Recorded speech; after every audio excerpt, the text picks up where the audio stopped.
Hello, I'm Alan Kogosowski. I'd like to welcome you to this program, which is dedicated to the great nationalistic works composed by Frédéric Chopin during his long exile, an exile which has become a universal symbol for all those whose lives have been shattered or disrupted. All musicians become used to a great deal of travel and being forced to spend years away from home. I myself was born in Melbourne, Australia, but my love of this music has kept me on the go since I was 13.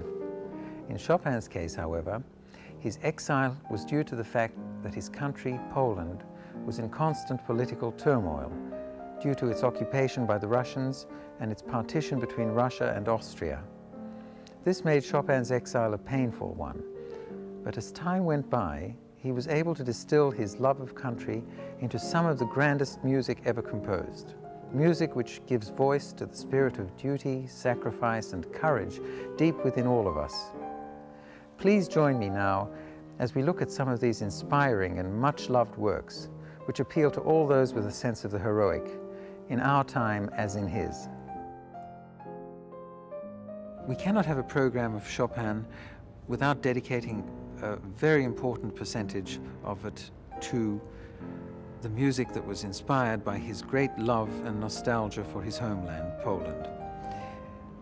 As he grew older, and he never got to be very old, he died still in his 30s of tuberculosis, he started to have dreams and visions of Poland and of the majesty of Poland's history and the Polish character and spiritual thoughts. And this is reflected in much of the music that he wrote in the last decade of his life. One of these great works is the Fantasy in F minor.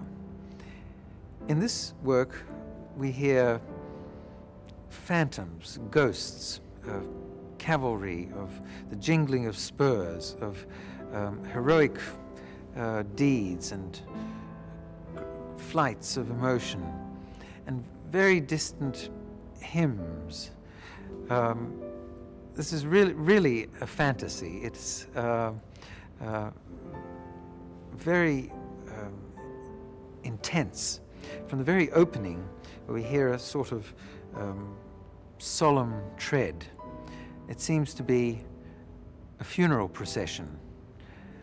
And after a while, the funeral procession appears to be one for a great hero, because the music starts to retell his life and his exploits and his significance.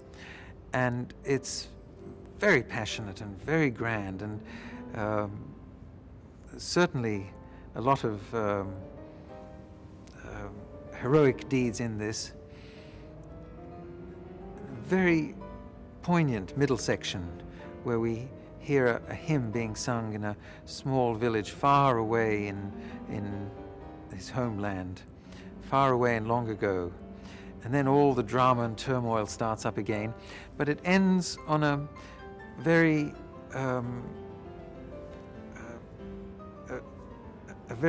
sort of ecstatic note at which it seems to be at peace with itself. The whole drama and the whole struggle of this work seems to have reached a plateau and a resolution.